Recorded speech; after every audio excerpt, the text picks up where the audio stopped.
You've done a lot of thinking about how the people in power are exploiting the everyday person, but using tools that, we all interact with every day. So I'd love to hear what you think about figures like Elon Musk owning X has in the world of how that will impact things like misinformation and future political elections, how that plays a real role in the impact of the rest of our political futures.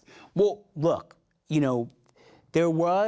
people sometimes like to think that there was a good old days in terms of, information and delivery. I've had these arguments with people all the time. We've always been outgunned. There's always been propaganda. There's always been information that has attacked communities, that's told an inaccurate story about Black people, about women, about queer people, about you name the group that has been oppressed. There have been media and infrastructure that has oppressed them.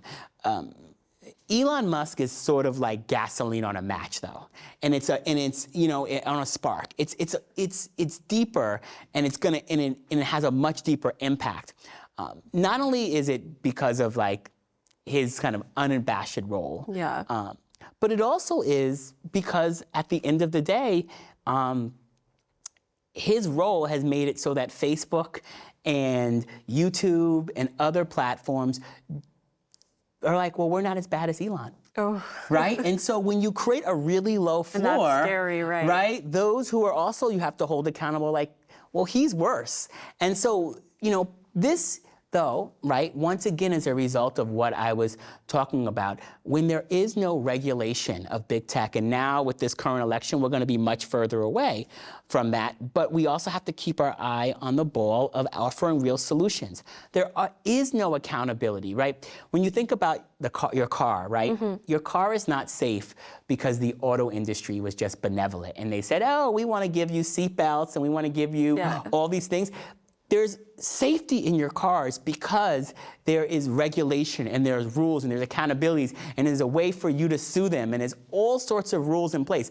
Our food in our supermarkets is not safe because big agro, because it's safe. Right. Because there's actually accountability. Because what we do know about corporations is that the bottom line will always supersede everything else, no matter what they actually tell you. And so without those rules, the bottom line will sort of supersede everything else.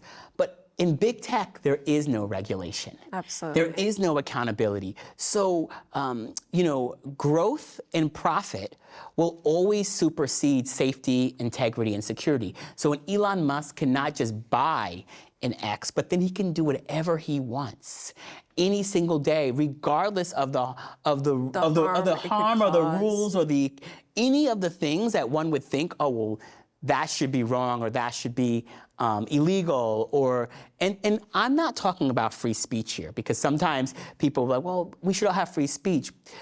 These platforms are profit generators because these platforms determine what gets amplified, what has reach, how the algorithms work that allow for some things to travel and other things not, how ads work on those platforms. It's a real influence that these companies play within what people are natively saying. Right? And so this is not just about whether or not I go on the platform and say something that people may not like or people may not agree with. It's what gets pushed, really. It's what gets pushed. Freedom of speech is not the same as freedom of reach. Absolutely. And that is part of the problem that we have right now when we think about the role of these platforms and we think about its role in shaping what we know and what we don't know, how society works and what it doesn't work, and in some ways, in so many ways, our safety moving forward.